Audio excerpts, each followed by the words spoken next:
This is part of This Made Me, a HuffPost series paying tribute to the formative pop culture in our lives. Read more stories from the series here.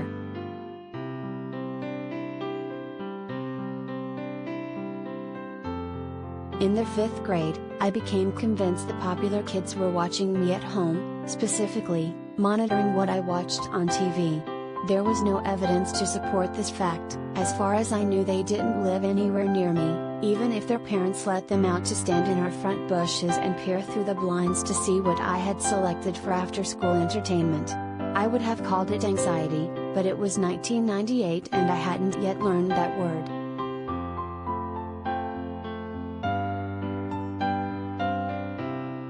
I was an awkward, sensitive, insecure kid. I assumed there was some kind of handbook I missed out on that told everyone else how to be and what to do. I needed instruction to protect myself from the world. I was 10 now, and couldn't do the babyish things of my past, the kind of things easily picked on by middle school bullies, real and imagined. So after school, I would skip past my usual Nickelodeon cartoons and turn to the coolest channel I knew, MTV.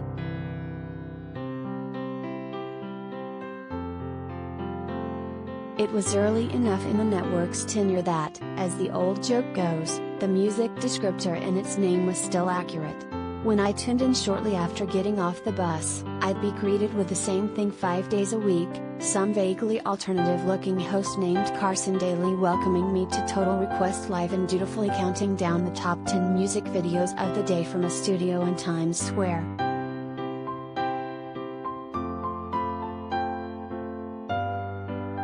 As the name implies, TRL viewers could vote for their favorite music videos via phone or online form, and the results would be aired the next day in front of a live audience. It was, in essence, a popularity contest. I could never guess what my peers would think was cool, so I learned, at least, what MTV and its viewers thought was cool: smoldery-eyed boys who promised to love me forever, midriff-bearing starlets whose fashion I was supposed to emulate, the club nights and spring breaks I assumed came standard with the teenage experience.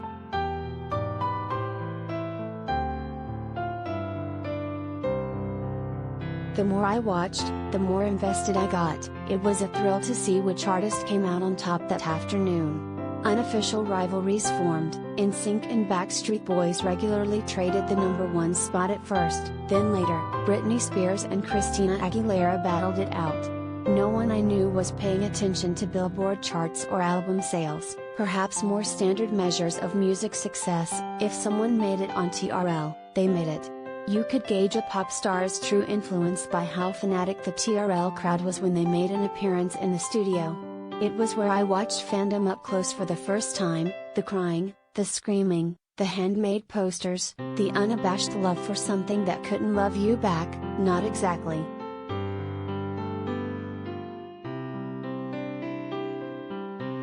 Growing up on Long Island, it was easy for me to make the TRL studio a stop on a day spent in Manhattan. Not that I ever saw the inside. The floor-to-ceiling glass studio where stars came to debut their latest video looked down on Times Square, and it was common for crowds with posters to cluster on the sidewalks below, a spillover from the studio audience.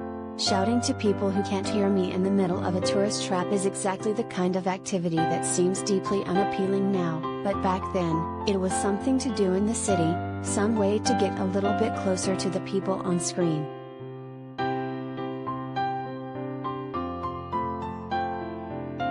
The first time I ventured to the TRL crowds with my mom, we realized Lance Bass of NSYNC was visiting the show that day. We joined the crowd and craned our necks up. He came to the windows and waved. The crowd erupted. I snapped a photo with a disposable camera, waited a week for the film to develop, and squinted at the snapshot to see if I could make him out. It was, of course, worse quality than any photo of him I could find in a fan magazine or online. I didn't even care that much about boy bands at that point. But still I stuck it in a photo album, a story I could tell. I had proof, he was there, and so was I.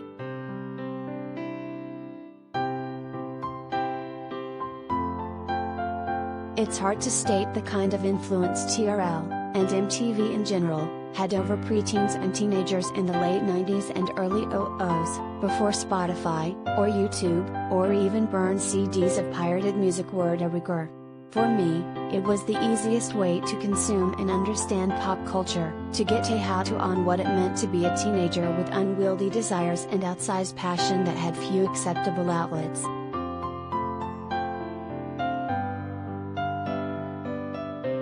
The show gave me enough of a pop culture foundation that I didn't feel so totally out of place when someone put on Tearing Up My Heart or All I Have to Give at a sleepover or school dance.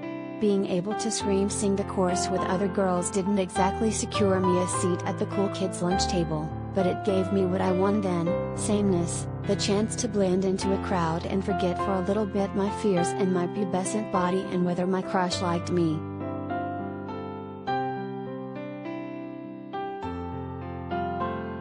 That's why I think TRL appealed to me more than the other programming MTV offered or the unscripted, meandering hours of music videos the network sometimes aired.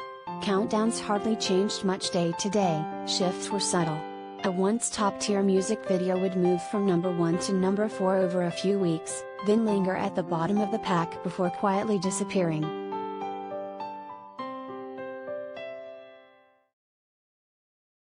The joy of discovery or the appreciation of art weren't my priorities then. I just wanted to watch the same thing everyone else was watching in predictable numerical order.